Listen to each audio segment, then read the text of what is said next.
Сегодня тело художника с мировым именем Хсара Измайловича Гасиева было доставлено на родную землю. Хсар Гасиев ушел из жизни на 92-м году, последний день ноября. От всех других людей его отличало умение находить красивое в самых простых вещах. Заслуженный художник в последние годы жил и творил в России. Семья именитого художника исполнила его последнюю волю.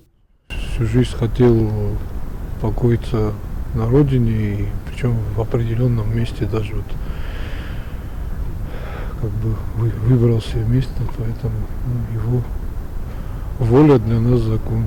Поэтому сегодня он приехал в последний путь на родину. Хсар Измайлович – автор более 1000 картин, народный художник Республики Южная Осетия, один из крупнейших художников на Кавказе. Критики называли Хсара Гасиева летописцем Цхинвала. В своих работах он изображал родной город. Работы Гасиева экспонировались в Москве, Петербурге, Эдинбурге, Генте, Берлине, Дрездене, Цюрихе, Флоренции, Страсбурге, Инсбруке и других городах мира. Сегодня мы похоронили человека, который сам по себе являлся частью того старого Цхинвала, который, к сожалению, безвозвратно уходит в прошлое. Настоящий цхинвалец. Его картины неразрывно были связаны с Южной Осетией, неразрывно. И в них вся горечь, боль, теплота, все в них абсолютно отражено. Я думаю, что Южная Осетия мало на свет произвела таких знаковых художников, как Хсар Измайлович Гасиев. И вот сегодня его путь оборвался. Ему было 92 года. Он был невероятно сильный, волевой человек. Он поборол рак почек. Он после этого практически выздоровел.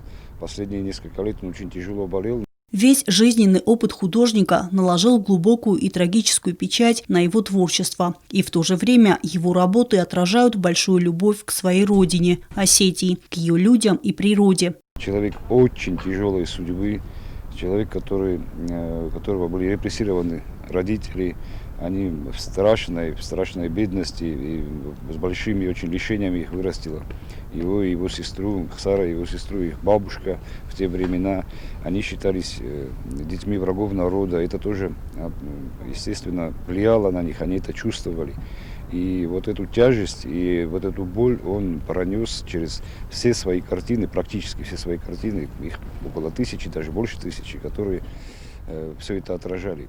В 2019 году к 90-летию народного художника Южной Осетии посольством Республики Южная Осетия в Российской Федерации в Музее русского искусства в Москве была организована выставка картин Хсара Гасиева. Анатолий Бибилов наградил художника медалью по знаменованию десятилетия победы в Отечественной войне народа Южной Осетии. В последние годы Хсар Измайлович Гасиев по-прежнему был активным и трудолюбивым, по-прежнему живущим живописью.